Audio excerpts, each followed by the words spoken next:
Audio Jungle.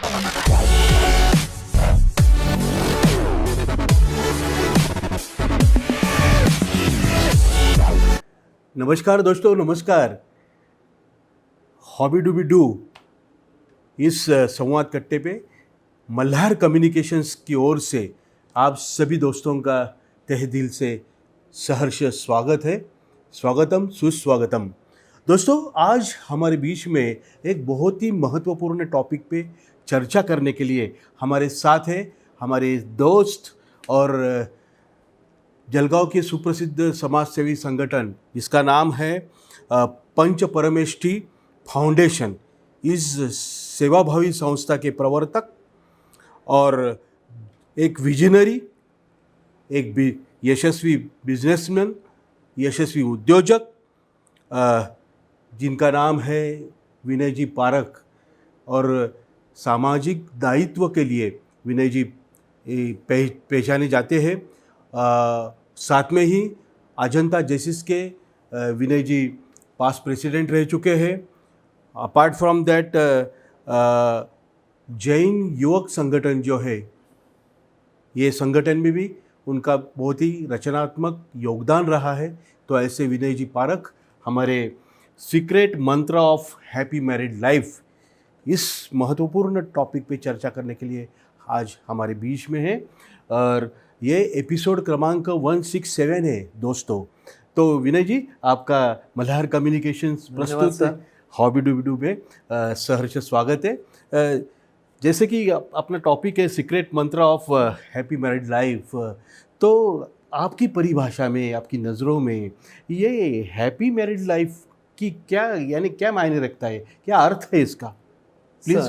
बहुत अच्छा सवाल आपने किया कि हैप्पी मैरिड लाइफ। तो मुझे लगता है कि शायद आपने ही आपके सवाल का जवाब दे दिया है। क्यों? क्योंकि आप जब देखते हैं हैप्पी मैरिड लाइफ, हमारा जीवन जो कि हम लाइफ पार्टनर के साथ में जीते हैं, वह जीवन हमारा सुखी परिवार की तरह रहे और बहुत अच्छा हमारा, क्योंकि हमारा एक गोल रहता है कि हम जब बचपन में स्कूल में जाते हैं तो एक स्कूल में एक एजुकेशन के लिए जाते हैं। उसके बाद में कुछ हद तक हम अपना व्यवसाय सेट करते हैं, हमें जॉब करना है, वहाँ देखते हैं। उसके बाद में आखिरी पड़ाव जब आता है तो हम अपना लाइफ पार्टनर, हमारा परिवार कैसा रहेगा, इसके लिए हम देखते हैं। और वो परिवार हर किसी का एक सपना होता है, एक मेरा एक परिवार हो, और परिवार होना भी चाहिए, तो यह सृष्टि रहेगी। तो यह सृष्टि रहने के लिए हम सभी को लगता है कि हमारा अच्छा परिवार हो और सुखी परिवार हो। और वो सुखी परिवार में बिल्कुल जिस तरह से हम चाहते हैं, हमने गोल लेके बैठे, उस तरीके से हमारा परिवार रहता है, उससे ही तो हैप्पी मैरिड लाइफ बोला जाता है। बहुत ही सुंदर, शुरू में ही आपने हैप्पी मैरिड लाइफ की जो आपकी परिभाषा है वो क्लियर कर दी। लेकिन इसके बावजूद भी चिंता वाली बात जो है हमारे भारतीय संस्कृति में, आपको मालूम है, दर्शकों को भी मालूम है कि विवाह संस्कार ये बहुत बड़ी चीज़ रहती है, ये मायने रखती है। लेकिन ऐसे होने के बावजूद भी डिवोर्स का जो प्रमाण है वो डे बाय डे इंक्रीज हो रहा है। ये जो बात है वो बहुत चिंताजनक बात है। क्या सोचते हैं आप इस बारे में? सर, आपने देखा है कि आप 40 साल पहले जाइए, हमारे पिताजी या हमारे बड़े भ्राता जो होंगे, उनकी शादियां या उनके मैरिजेस किस तरीके से होते थे, जो कि अपने लाइफ पार्टनर को उनको देखने का मौका नहीं मिलता था। उनके ग्रैंडफादर यानी कि दादा और फैमिली के वरिष्ठ सदस्य वही करके आ जाते थे कि भाई इनके लिए मैंने ये बेटी देख ली है, वो बेटी के लिए मैंने बेटा देख लिया है। तो वहाँ पे शादियाँ अरेंज हो जाती थी, वहाँ पे उम्मीदवार को चांस नहीं रहता था। और आपने देखा है हम कई साल से देखते हैं कि उस टाइम की शादियाँ जो उम्मीदवार ने हमारा लाइफ पार्टनर नहीं देखा हुआ है, कभी इंटरव्यू नहीं लिया हुआ है, और वो शादियाँ आखिरी तक ऐसे ही अपना रोल अदा करती है कि जो हम साथ में आए साथ में जाएंगे, इस तरीके से हमने देखा है। हमने 40 वर्ष 50 वर्ष के पहले कि जो भी लाइफ पार्टनर्स गए हैं, जो भी शादियां हुई है, विवाह हुए हैं, वे कभी ब्रेक नहीं हुए। ऐसा कभी ब्रेक होता था तो शायद पूरे समाज में लगता था कि ये ब्रेक कैसे हुआ है, उस पर चर्चा होती थी और साथ में 5 लोग बैठकर वो परिस्थितियों को हैंडल करते थे और वो शादियाँ टूटने से रुक जाती थी। ये निश्चित वैसे होता था। मगर इन दिनों में हम जब देख रहे हैं कि हमें सब कुछ हमारे कंधों पर आ गया है, हमारी एक न्यूक्लियर फैमिली हो चुकी है, हमारे पिता, बड़े भ्राता वगैरह ये फैमिली छोटी छोटी होते जा रही है और हमें कुछ काम करना पड़ता है। न्यूक्लियर फैमिली के सभी रोल हमें अदा करने पड़ते हैं। वैसे ही हमारा लाइफ पार्टनर हम खुद ढूंढते हैं, हमारे बच्चे अभी अपना लाइफ पार्टनर ढूंढते हैं और वो ढूंढते हुए जब उनको इतनी अपॉर्चुनिटी मिलने के बावजूद वो अपना लाइफ पार्टनर देखने के बावजूद भी आप देख रहे हैं, जैसे आपने क्वेश्चन किया कि डाइवर्स क्यों हो रहे हैं। तो ये बात यहाँ पर आती है कि हम अपना पार्टनर ढूंढने के बाद खुद का नई पीढ़ी जो है वो अपना पार्टनर ढूंढती है, अपने चाहिए वो मन चाहा पार्टनर ढूंढने के बावजूद भी हमारे शादियों में ब्रेक लगते, लाइफ में ब्रेक लगते। क्यों? कि एडजस्टमेंट। पहले हमारे जो पूर्वज थे वो एडजस्टमेंट के लिए काम करते थे, अब हमें नई पीढ़ी को एडजस्टमेंट ये शब्द ही हमारे डिक्शनरी में से निकलता जा रहा है। और जहाँ परिवार है, 2 व्यक्ति एक साथ में आ रहे हैं, तो आपको विश्वास सबसे महत्वपूर्ण होता है, अपने आप में विश्वास।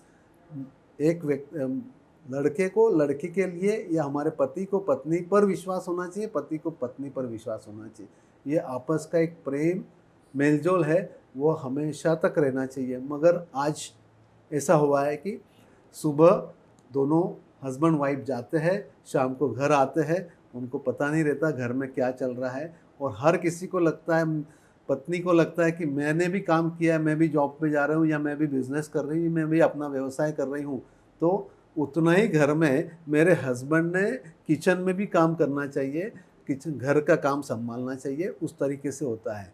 पर हम यह नहीं देखते हैं कि हम अपने साथ में जो लेके आए हैं, आप जब देखेंगे, आप मैं छोटा सा एक उदाहरण के तौर पे बताना चाहता हूँ। हम बाय बॉर्न एक स्त्री और एक पुरुष, जैसे कि एक मेल एंड फीमेल का एक अलग अस्तित्व होता है। हर किसी का एक मेल रहेगा तो उसको एक कुछ अपना तरीका जीने का अलग है और फीमेल को जीने का तरीका अलग है। पर हम क्या करते हैं कि हमारा अंडरस्टैंडिंग नहीं होता है। एक छोटी सी किस्सा मैं आपको बताने जा रहा था अभी। जैसा हस्बैंड और वाइफ यहाँ पर बैठे हैं, एक रूम में बैठे, और बच्चा उनका एक 2 साल का बच्चा है, 3 साल का बच्चा है, सीढ़ियों से 2 सीढ़ी से गिरा है। हस्बैंड ने देख लिया है कि उसका बेटा गिरा है, पर उसे लगा नहीं है। वो ब्रेन से काम करता है, क्योंकि बाय बॉर्न हमें भगवान ने दिया है कि मेल जो है वो अपने ब्रेन से काम करता है और महिला है जो कि स्त्री होती है वो अपने हार्ट से काम करती है। जो भी आप कभी देखे होंगे कि जल्दी ही हमारे बहनें जो होती है उनको इमीडिएटली क्या होता है कि ऐसा बच्चा जब गिरा है तो उनको लगता है कि मेरा बेटा गिर गया है और आप नहीं देख रहे हो, और हमरी तुमरी पर वहाँ पर बात आ जाती है। पर उसको लगता है कि वो उसे गिरा नहीं है, गिरा है पर लगा नहीं है, वो ब्रेन से देख रहा है। पर आप जो देखते हैं तो यहाँ पर हम शुरुआत करते हैं अपने डाइवर्स के लिए। क्यों? कि हमारा अंडरस्टैंडिंग होता है, पर हमारा अंडरस्टैंडिंग ये नहीं है। उन्होंने ब्रेन से, उनकी एक भगवान ने जो दिया हुआ है वो सोचता है ब्रेन से, और महिलाएं सोचती है अपने हार्ट से। तो पहले ब्रेन चलता है, उसको पता है कि बेटे को लगा नहीं है, बहुत ज़्यादा गिरा नहीं है इसलिए। पर हम यहाँ पर अपना जो हैप्पी फैमिली होना चाहिए यहाँ से हम शुरुआत करते हैं। अरे एक बात हो चुकी है, फिर वो बोलेगा मुझे ये, मेरे पत्नी ने ये बोला है कि अगले समय वो करती है कि भाई ये किचन का मेरा काम नहीं है, ये आपका काम है। तो वहाँ से शुरुआत होती है कि हम डिफरेंस ऑफ ओपिनियन की तरफ जाते हैं, और ये शुरुआत हमारी जो मिठास में होनी चाहिए थी वो खटास से अपनी लाइफ में शुरुआत होने चलती है। इस तरह से आपस के जो संबंध जो बहुत अच्छे मजबूत होने चाहिए, रिश्ते मजबूत होने चाहिए। मैं कहता हूँ कि हमें रिश्ते की डोर, मैं आगे बताऊंगा आपको कि रिश्तों की डोर के लिए हम क्या क्या इस संस्था के द्वारा करने जा रहे हैं। तो यह खटास और मिठास, खटास भी होना चाहिए लाइफ में, पर मिठास भी होना चाहिए वो थोड़े समय के लिए। आप उसको दिमाग में रखते हो और बाद में इस तरीके से, मेरे ऑफिस में आज मुझे मेरे पत्नी ने यह बोला कि आज ऐसा है क्या, मुझे ये बोला, तो मैं उसकी गलतियाँ कैसे है, मैं घर पे जाकर उसकी गलतियाँ कैसे ढूंढूंगा, उस पर मैं दिमाग। तो हमारे रिश्ते में खटास वहाँ से शुरू होती है और वो धीरे धीरे धीरे धीरे फिर हर सर्कमस्टांसेस में अलग अलग, बहुत ज़्यादा ग्रेविटी होंगी तो शायद वो 1 महीने में अलग से रहने लगेंगे बोला तो बात नहीं करेंगे, हर तरीके से अलग अलग होते। फिर हमारे दोस्त मिलते हैं, हम सबके दोस्त मिलते हैं, वो आपको बताना नज़दीक नहीं लाना चाहते, वो दूरियां सामने लाते हैं। तो यह रिश्ते हमारे मिठास से खटास की तरफ जाते हैं। और छोटी सी बातें, अंडरस्टैंडिंग है, फिर ईगो, सबसे बड़ी बात है ईगो। आप देखेंगे तो ये संबंध हो गए रिश्ते में, आपके आपस के संबंध हो गए, जब एक हस्बैंड वाइफ के संबंध, उसके पीछे काफ़ी बातें रहती है। दूसरी बात सबसे बड़ी रहती है कि जब बेटी शादी करके दूसरे पराये घर में आती है तो वहाँ पर हस्बैंड ने सोचना चाहिए, उनकी सास ने सोचना चाहिए कि यह मेरी बेटी है, बेटी के तरह से मेरी एक बेटी गई यहाँ से और ये दूसरी बेटी मेरे यहाँ पर आ रही है। तो उसको ये 6 महीने, आप 8 महीने उसकी केयर किस तरीके से करेंगे वो भी आपने देखना चाहिए। वहाँ पर दोनों, नई बेटी हमारे घर में आई है, उसको अपनी घर में क्या रिवाज है वो पहले आपको बताना पड़ेगा, क्योंकि आप घर की मुखिया हो। घर के पिता ने वो बताना पड़ेगा कि यह तरीका कैसा होना चाहिए। इस तरीके से आप जब जाएंगे तो वो रिश्ते में मिठास की तरफ जाएंगे, उनको अंडरस्टैंडिंग बढ़ेगी, ईगो नहीं रहेगा। तो ये, और फिर वहाँ से माँ जब बात करती है, अच्छा सबसे बड़ा पॉइंट सर मैं इसमें बताना चाहता हूँ कि डाइवर्स क्यों हो रहा है। सबसे ज़्यादा इन्वॉल्वमेंट अपनी बेटी के लिए उसकी माता की रहती है। हर समय आपको पता है कि हमारे सामने यह मोबाइल हमारे सामने दे दिया है, तो ये मोबाइल के द्वारा जो आज रिश्ते हम अलग अलग होना चाह रहे हैं कि माता, वह मेरी माँ बोलती है, वहाँ बेटी की माँ बोलती है, आज तुमने क्या बनाया घर में, आज तूने इतना काम किया है क्या, आज किचन में ये बैठना नहीं चाहिए था, आज संडे आपने घर में कुछ नहीं बनाना चाहिए था। तो मैं कहना चाहता हूँ कि यहाँ पर ये डाइवर्स होने की वजह भी एक बहुत बड़ी बात है कि जो माँ की इन्वॉल्वमेंट अपने बेटी के घर में होती है। तो मुझे माँ को लगता है कि भाई माँ ने वो इन्वॉल्वमेंट कम होनी चाहिए, उसकी जिम्मेदारी उसकी बेटी की शादी विवाह कराने तक का काम था, मगर अब उसका घर बन गया है तो उसकी जिम्मेदारी, उसका घर है, उसकी ओनरशिप है। तो उस तरीके से जब हम ये माताएं बंद करेंगी तो शायद ये डाइवर्स के जो रेशो है वो कम होगा। तो निश्चित इसके लिए क्या करते हैं सर हम, ये एक प्रोग्राम है, क्योंकि आज की बढ़ती परिस्थितियाँ इस तरह से चल रही है, वो सोचना ही नहीं, समय ही नहीं हमारे पास में कि हम अपने कपल्स के लिए, दोनों कपल्स के लिए, फैमिली, हमारे फैमिली हैप्पी होने के लिए कुछ, जैसे हम कोविड में देखा आपने कि हमने कोविड नहीं होना चाहिए इसलिए वैक्सीन किया, तो यह भी ज़रूरत है। मुझे लगता है कि प्री और पोस्ट इस तरीके से कपल के लिए एम्पावरमेंट ऑफ प्रोग्राम्स होना चाहिए, कपल के पेरेंट्स के लिए भी ये प्रोग्राम्स होना चाहिए। मैं तो कहूँगा कि जो बहू घर में आती है तो उसकी माँ जो रहती है उसके लिए भी ये प्रोग्राम, उनकी इन्वॉल्वमेंट भी पेरेंट्स की होना चाहिए। तो निश्चित मुझे लगता है ये पेरेंट्स के जो प्रोग्राम एम्पावरमेंट ऑफ कपल्स, जो कि एक भारतीय जैन संगठन का डिज़ाइन किया हुआ प्रोग्राम भारतीय जैन संगठन का है, बहुत अच्छे तरीके से 8 घंटे का ये वर्कशॉप होता है। और ये वर्कशॉप में जो हम बात कर रहे हैं, इंटीमेसी नहीं होती है, ये सब चीज़ें जो होती है, तो पर्सनल लेवल पर इंटरेक्शन जो कि वर्कशॉप में किया जाता है, उस तरीके से 20 या 30 कपल जो कि 10 साल के पूर्व जिनकी शादियां हुई है उनको वहाँ पे लाया जाता है और वो तरीके से वर्कशॉप होता है। तो निश्चित वो क्या होता है कि उनको छोटी छोटी बात जब वो व्यक्ति कुछ करता है तो ध्यान में आती है, अरे हाँ ये मैं वो वर्कशॉप में सीखा था कि ऐसा नहीं होना चाहिए। मर्द का दिमाग जो है वो दिमाग से काम करता है, लेडी जो है वो अपने हार्ट से काम करती है, तो उनको समझना चाहिए। ये जब बात हमें ध्यान में आएंगी तो वो बात ध्यान में रहती है और निश्चित हमारे डिफरेंस ऑफ ओपिनियन, वो डिफरेंसेस हमारे कम होते हैं और अच्छी फैमिली हम बना सकते हैं। अच्छी फैमिली हमारी दोनों की रहेगी, बच्चों की रहेगी, तो आगे आने वाले जनरेशन की भी रहेगी। इस तरीके से डाइवर्स का रेशो कम होने में मदद हो सकती है। इसके लिए एम्पावरमेंट ऑफ कपल्स ये वर्कशॉप होने की बहुत ज़रूरत है। मुझे लगता है कि हमने यह प्रोग्राम आगे आने वाले सभी समाज के लिए, अभी तो हम शुरुआत कर रहे हैं, जैन समाज के लिए शुरुआत कर रहे हैं, इस तरीके से हम अलग अलग सभी धर्मियों के लिए, क्योंकि हम सब मानव जाति लेके बैठे हैं, तो यह कार्यक्रम सभी के लिए होना चाहिए, ऐसा मुझे लगता है। आपका जीवन अनोखा, हर रंग से सजा, हर मौसम में निखरा, आपकी सफलता, आपकी उपलब्धियां और उसके पीछे छुपी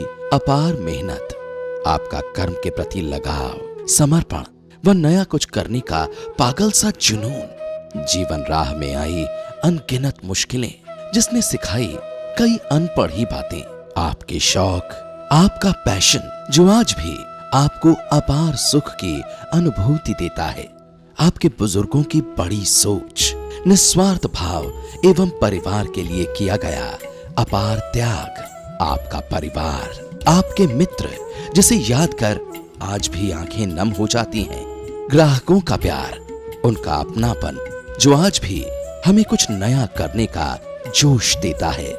सच है ना, आपका जीवन आपका है, अलग है, अनोखा है, अनमोल है। चलो उसे लिखेंगे, उसे शब्दों में ढालेंगे, शब्दों को रंगों से सजाएंगे, उसकी किताब बनाएंगे। और हाँ, मल्हार लाइमलाइट है आपके पीछे जो आपको इस कार्य में पूरी तरह से मदद करेगा।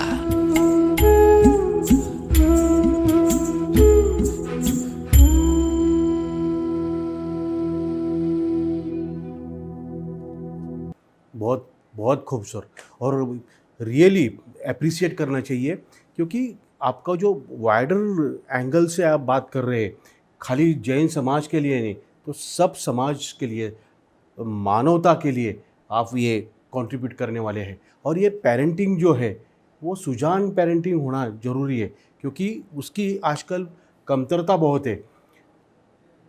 आपने जो बताया कि ये मोबाइल डिवाइस इस डिजिटल युग में क्या प्रॉब्लम कर रहा है और इसकी वजह से पेशेंस भी लूज़ हो रहे हैं, और ये आजकल लड़कियां डिवोर्स की ओर बढ़ रही है। तो यही धागा पकड़ कर मैं आपको अगला प्रश्न करने वाला हूँ कि ये लड़कियों का भी आजकल न्यूक्लियर फैमिली, एक ही लड़का होना चाहिए, उसके माता पिता उसके साथ में नहीं रहना चाहिए, वो मेट्रो सिटीज़ में रहना चाहिए, और ये जो कष्टकरी जिसको अब जो खेतीबाड़ी करने वाले लड़के हैं उनके साथ में मैं नहीं रहने वाली, उनके साथ में शादी नहीं चाहती हूँ मैं। तो ये जो एटीट्यूड है इसमें बदलाव ज़रूरी है। तो आप एक समाज सेवी के रूप में क्या सोचते हैं ये प्रॉब्लम? आपने ये जो बताया है सर, हाँ हाँ, कि ये प्रॉब्लम्स है, समस्या है, और समस्या का हल भी है। समस्या सभी बातें करते हैं, राइट। पर समस्या का समाधान बहुत कम संस्थाएं देखती है कि समाधान क्या होना चाहिए। आज हम देख रहे हैं कि हमारी बेटियां 30 साल, 32 साल, 35 साल तक हो चुकी है और वो कुंवारी बैठी है। क्यों? उसका मेन रीज़न सर है पेरेंट्स। बिल्कुल। और उसमें भी ज़्यादा उसकी मदर। जब बेटी हमारी वो बोलती है कि बेटी मेरी, मैंने उसको पढ़ाया है, सीए बनाया है, इंजीनियर बनाया है, मैं बहुत अच्छी उसको एडवोकेट, लॉयर्स बनाया है, तो क्यों मेरी बेटी छोटे गांव में जावे? क्यों मेरी बेटी ने मुझे आईटी किया है तो मैं बड़े सिटी में? ठीक है, एक हद तक मैं बताना चाहता हूँ कि आईटी है तो आपको अपॉर्चुनिटी 4-5 सिटी में है, मगर क्या डॉक्टर को अपॉर्चुनिटी छोटे गांव में नहीं है, तालुका तहसील प्लेस में नहीं है, एडवोकेट को नहीं है? क्योंकि आपको हर जगह पर अभी स्प्लिट हो चुके हैं कि हर आपके तालुका में भी कोर्ट्स चले गए हैं। क्या इंजीनियर्स, हर जगह पर इंफ्रास्ट्रक्चर डेवलप हो रहा है, इंडस्ट्री नीचे तक जा रही, क्या वहाँ पर अपॉर्चुनिटी नहीं है? हर जगह पर अपॉर्चुनिटी है, मगर हमारी माताएं बोलती है कि नहीं, हमने बेटी को इतना अच्छा एजुकेशन दिया है तो वो उन्होंने अच्छी जगह से ही जाना चाहिए। यहाँ पर क्वेश्चन मार्क हम अपने बेटी के लिए ही लगाते, पेरेंट्स अपने बेटी के लिए लगाते हैं कि यह होना चाहिए। मैं कहना चाहता, कई बार मैं बेटियों को बोलता हूँ, कई बार इंटरव्यू में भी बात हुई हमारी, उनके इंटरव्यू में जब आता है तो मुझे मेरा लाइफ पार्टनर कहाँ का चाहिए, तो मुंबई, पुणे, बेंगलोर और अदर मेट्रो सिटीज़ में। वो जब प्रोफाइल देखते हैं तो वो बी सिविल हुई है या बी इंजीनियरिंग में और कोई अलग अलग कंप्यूटर्स में गई है, ऐसा लगता है। तो उनको हम बोलते हैं कि ठीक है, तो आप क्या चाहती हो कि भाई आपका फैमिली अच्छा रहना चाहिए, आपने बहुत अच्छा, आपको जॉब मिलना चाहिए, आपने दिन भर जो है वो घर में, मगर अब न्यूक्लियर फैमिली हो गई, कोई भी नहीं चाहता है कि बेटे के पिता और माता भी नहीं चाहते कि मेरी बहू आके घर में ही काम करे। अब यह परिस्थितियाँ बदल चुकी है, समाज बदल चुका है। वो अपने माता पिता भी नहीं चाहते कि मेरी, क्योंकि उसका भी एक क्रेडिबिलिटी है। मेरी बहू क्या करती, तो मेरी बहू मेरा काम करती है, अच्छे अकाउंटिंग का काम करती है, मेरे बिजनेस में वो मेरी पार्टनर है, बहुत अच्छा काम करती है। या हो सकता है कि सीए फर्म होंगे तो वो सीए फर्म में उसकी एक पार्टनर बन के रह सकती है। ऐसी कई अपॉर्चुनिटियाँ छोटे गांव तक भी पहुंच गई। मगर क्या होता है कि हमारे पेरेंट्स के दिमाग में वही है कि बड़ी सिटी है। मैं बताना चाहता हूँ सर, आप कई बार मैं बताता हूँ कि आप मुंबई में जाते हो, पता है आपको, पुणे में जाते हो तो आपको हड़पसर, मैं आपका समझो, मैं एक जनरल बात करता हूँ, हड़पसर में जॉब है और वो रहने जाता है कहीं अलग जगह पर, तो 2 घंटे आपका ट्रैवलिंग पीरियड जाने के लिए और आने के लिए, तो आप काम क्या करोगे और घर में आके काम क्या करोगे? तो आपका लाइफ क्या है? सैटरडे संडे इतना ही लाइफ है। अदरवाइज आप वही चले जाइए, जलगांव के तहसील में जामनेर में जाएंगे तो आपको अपॉर्चुनिटी है, वहाँ पे बहुत अच्छा बिजनेस है, वहाँ पे अच्छे जॉब्स है, अच्छे अच्छे एजुकेशन इंस्टीट्यूट शुरू हो गई है। अलग अलग आप नासिक के मालेगांव शहर में जाएंगे, उससे नीचे में लासलगांव में जाएंगे, मैं एक उदाहरण के तौर पे बता, बराबर। वहाँ पे भी बहुत अपॉर्चुनिटी है। क्या वहाँ पे आपको बेटी को नहीं भेज सकते? वहाँ पे ज़्यादा अच्छी रह सकती है आपकी बेटी, और पेरेंट्स ने ये सोचना चाहिए कि वहाँ पे उसको अपॉर्चुनिटी है, ओनरशिप है, वहाँ पे उसको अपने बिजनेस की ओनरशिप मिल रही है। आपको जॉब नहीं करना, ओनरशिप लेना है। साथ ही पीसफुल लाइफ है, क्योंकि हम किस लिए जीते हैं? अपनी लाइफ पीसफुल करने के लिए जीते हैं। तो इस तरीके से ये सोच जब हम में बदलेंगी नहीं, तब तक ये रेशो शायद कम नहीं हो सकेगा। तो ये अभी समय आ चुका है, हर समय एक शिफ्ट होता है। ऐसा लगता है हमको कि ये अभी नहीं आएगा, पर मुझे लगता है कि यह समय भी आ रहा है कि अपना धीरे धीरे जो है वो टियर 2, टियर 3, टियर 4 सिटी के तरफ हम जा रहे हैं। जैसे आपने 10 साल पहले देखा होगा, बड़ी बड़ी कंपनीज के मॉल्स जो होते थे वो बड़े सिटी में ही होते थे। अब हम 4th टियर में भी आ गए, आपके छोटे छोटे शोरूम्स भी आ गए। तो समय आ चुका है कि हमारी बेटियों के भी हम बेटे उनके लिए देखें, अपने छोटे शहर में भी जा सकते हैं, वो अच्छे शान से रह सकते हैं और अच्छा अपना लाइफ गुजार सकते हैं। ये समय आ चुका है। बिल्कुल बिल्कुल। विनय जी, आप बता रहे थे और आपने अंडरलाइन भी किया कि प्री वेडिंग और प्री मैरिज काउंसलिंग ज़रूरी है। आप उस दिशा में उस प्रयत्न तो कर रहे हैं, आपका प्रयास वही है। हाँ। लेकिन पोस्ट मैरिज लाइफ में भी बहुत सारे प्रॉब्लम्स आते हैं, रिश्तों में दरार बढ़ती ही जाती है और प्रॉब्लम की इंटेंसिटी भी बढ़ती जाती है डे बाय डे। ये हो रहा है, ये फैक्ट है।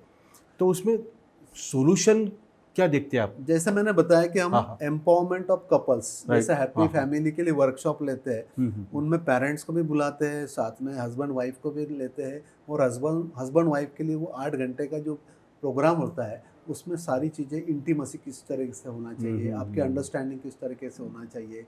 यह प्रोग्राम में जैसे हमारे जिन्होंने डिज़ाइन किया हुआ है, जैसे मैं कहूँगा कि भारतीय जैन संगठन के प्रफुल्ल जी पारक, जो कि पास्ट नेशनल प्रेसिडेंट है, ऐसे काफ़ी लोग इसमें बीजेएस ने तैयार किए हुए हैं।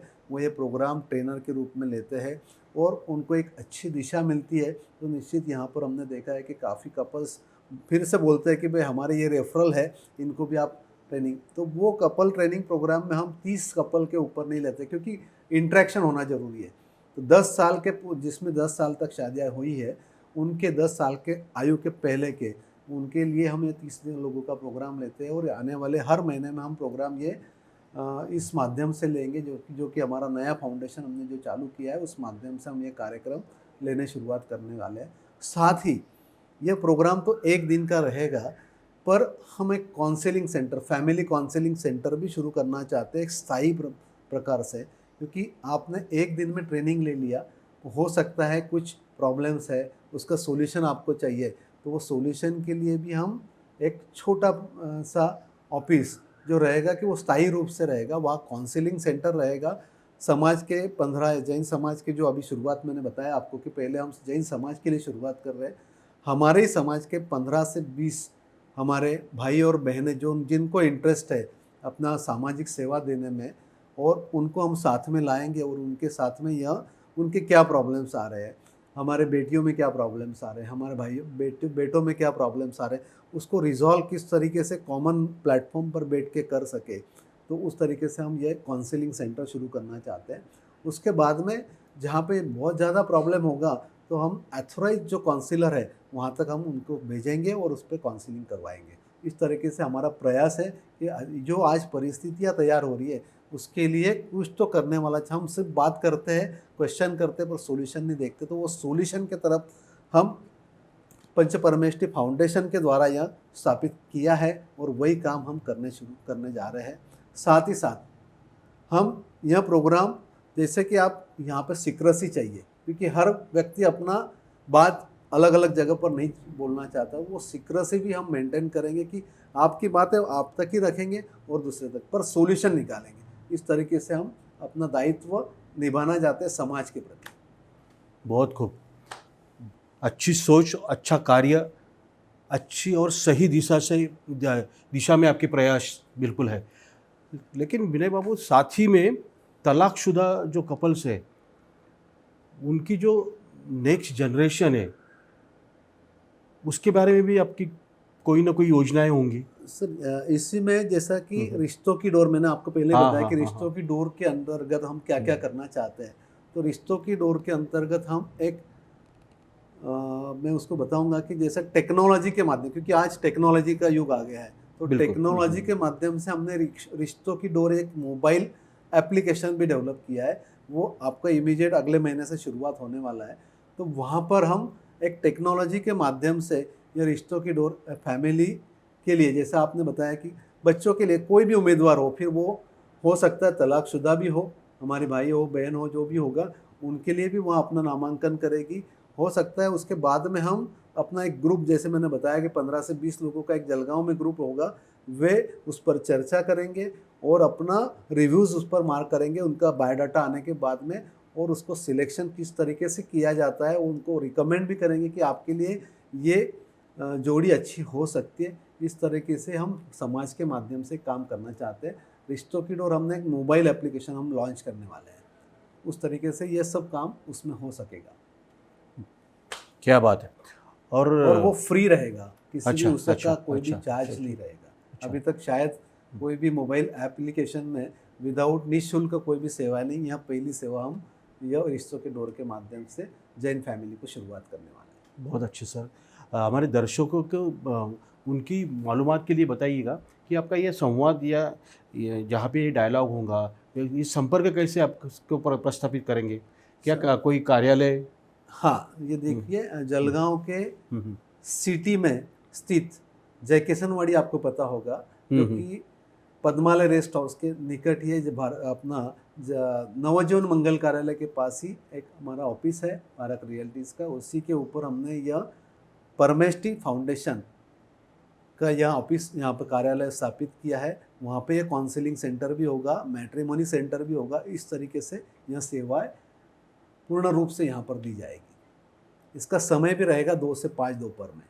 और साथ में एक एक्सपर्ट की डोज हुआ एक्सपर्टीज इन दिस फील्ड, वो मानस शास्त्र वाले वो भी होंगे। वो भी हमें रिकमेंड हम करेंगे। ट्रेनर्स होंगे साथ में। ट्रेनर्स तो रह गए साथ में। हमको हमारी टीम को पता रहेगा कि ये कैंडिडेट जो है इनको यहाँ तक, ये लेवल तक काउंसलिंग करने की ज़रूरत है, या फिर जैसे आपने बताया कि साइकोलॉजिकली इसको अच्छा करना है, तो वो हम साइकोलॉजिस्ट के पास, या हम आप अलग समझें कि साइकोलॉजी इस तरीके से नहीं, पर उनको जो ट्रीटमेंट देना चाहिए वो ट्रीटमेंट के लिए हम रिकमेंड करेंगे। अच्छा अच्छा अच्छा अच्छा। नहीं, मेरा क्वेश्चन इस तरफ था कि सुपरस्टिशंस भी बढ़ रहे हैं आजकल। हाँ, अंधश्रद्धा, तो उसमें भी रिश्तों में, इस वजह से भी रिश्तों में दरार पड़ती है। मैंने बताया सर, वो जो हमारा प्रोग्राम है वो प्रोग्राम में ही सब कुछ आने वाला है। वाह। ये प्रोग्राम 8 घंटे का प्रोग्राम जो रहेगा उसी में आपको रहेगा कि यहाँ पे क्या क्या हो, माइंड कंडीशनिंग पूरा होगा। छोटी सी बात अभी आपको सिर्फ बताना चाहता हूँ, पर ये प्रोग्राम के माध्यम से सभी जो भी कपल्स आना चाहते, 10 साल के पूर्व के जो कपल्स आना चाहते, तो निश्चित मुझे लगता है आने वाले 30 जून को यह कार्यक्रम, पहला कार्यक्रम हमने ऑर्गेनाइज किया है 30 जून को। उसके लिए इमीडिएट आपके सामने कुछ जानकारियाँ प्राप्त होगी, तो पहले 30 कपल के लिए अपॉर्चुनिटी, यह प्रोग्राम को अटेंड करें और अपना नामांकन जल्द से जल्द करेंगे तो निश्चित हमारे अच्छी फैमिली हम देख सकेंगे। तो विनय जी, आप बहुत ही क्रिएटिव, कंस्ट्रक्टिव, समाज के लिए एक कृतज्ञता भाव से ये कार्य कर रहे हैं। सैल्यूट है अपने इस महान कार्य के लिए। इस चर्चा के अंत में आप समाज को क्या अपील करना चाहेंगे? सर, मैं पहले तो आपको बताना चाहता हूँ कि मैं 1986 से यह कार्य में, समाज कार्य में हूँ, कि जो कि 20 साल के जब था तब से मैं ये कार्य में कार्यरत हूँ। क्या बात है! और मुझे याद है, ये शायद कि- विरासत में मिला होगा आपसे। हाँ, मुझे याद है कि जिस समय हम शादियां नहीं करते, तो 1986 में मैंने शुरुआत की थी सामूहिक विवाह के माध्यम से। जब जानते भी नहीं थे लोग, जब हमने 11 सामूहिक विवाह हमारे गांधी उद्यान में हमने करवाए थे जैन युवा दल के माध्यम से, और शांतिलाल जी मुथा ने हमें प्रमोट किया था कि इस तरीके से करना चाहिए। साथ ही तब से मैं भारतीय जैन संगठन से जुड़ा हूँ। आपको पता ही है कि हम जेसीस के माध्यम से भी काफ़ी काम किया हुआ है, और भारतीय जैन संगठन का अब फिलहाल मैं राज्य का उपाध्यक्ष भी हूँ, और आने वाले कई प्रोग्राम में हम आगे कार्यरत है ही। जैसे आपने बताया, मैं यह फाउंडेशन के तरफ से हमारे समाज के काफ़ी जो जानना चाहते हैं या काम करना चाहते हैं, सोशल वर्क करना चाहते हैं, और जिनको ये कार्य में इंटरेस्ट है, तो मैं अपील करना चाहूँगा कि हम 15 से 20 भाई और बहन साथ में मैं बच्चों को, जो कि हमारे 18 से 20 साल के, 24 साल के जो युवक रहेंगे, क्योंकि टेक्नोलॉजी का भी हम इसमें उपयोग करने वाले हैं, तो मैं अपील करना चाहूँगा, जो भाई बहन हमारे साथ में दैनंदिन रोज 2 घंटे या 3 घंटे इसमें काम करना चाहते हैं, हो सकता है कि अल्टरनेट डे काम करना पड़े सोशल वे से, विदाउट एनी आपका कोई भी कमर्शियल नहीं रहेगा, यहाँ पर काम करना चाहते, तो मैं आप सभी को आमंत्रित करना चाहता हूँ कि आप आइए, हम बैठेंगे, चर्चा करेंगे। और मेरा एड्रेस जो है पारक रियल्टीज़, जय किशनवाड़ी में मेरा ऑफिस है, वहाँ पे आप दोपहर में 2 से 5 कभी भी मुझसे मुलाकात कर सकते हैं। या कार्यक्रम के लिए मैं पुनश्च आपको अपील करता हूँ, और सभी हमारे नए जो कि हमने बताया कि 10 वर्ष के, जिनको 10 साल हुए शादी होने को, उनको भी अपील करना चाहता हूँ कपल में, कि 30 जून को जब हम एक कार्यक्रम लेना चाह रहे हैं, एम्पावरमेंट ऑफ कपल्स का हैप्पी फैमिली लाइफ, जैसा कि आपने यहाँ पर देखा है, सीक्रेट मंत्र ऑफ मैरिड लाइफ, तो आपका मंत्र यहाँ पर आपको मिलेगा, तो निश्चित आप आइए, मैं आपका स्वागत करता हूँ। और सर, आपने यहाँ पर मुझे बुलाया, और हॉबी डूबी डू यह कार्यक्रम में और मल्हार कम्युनिकेशन के प्रीमाइसेस में आप आए, बहुत अच्छा लगा, मैं आपका आभारी हूँ। विनय जी, हमारी पूरी टीम की ओर से तहे दिल से शुक्रिया। आपने बहुत ही व्यग्र बिजी स्केड्यूल में से समय निकाला और हमें secret Mantra of happy married life के बारे में बहुत ही उपयुक्त जानकारी दी, साथ में टिप्स भी दी। मुझे आशा है कि दर्शक इस पे अमल करेंगे, आपको मिलेंगे, डायलॉग होगा और हल भी निकाला जाएगा। So thank you very much. Thank you. Audio Jungle.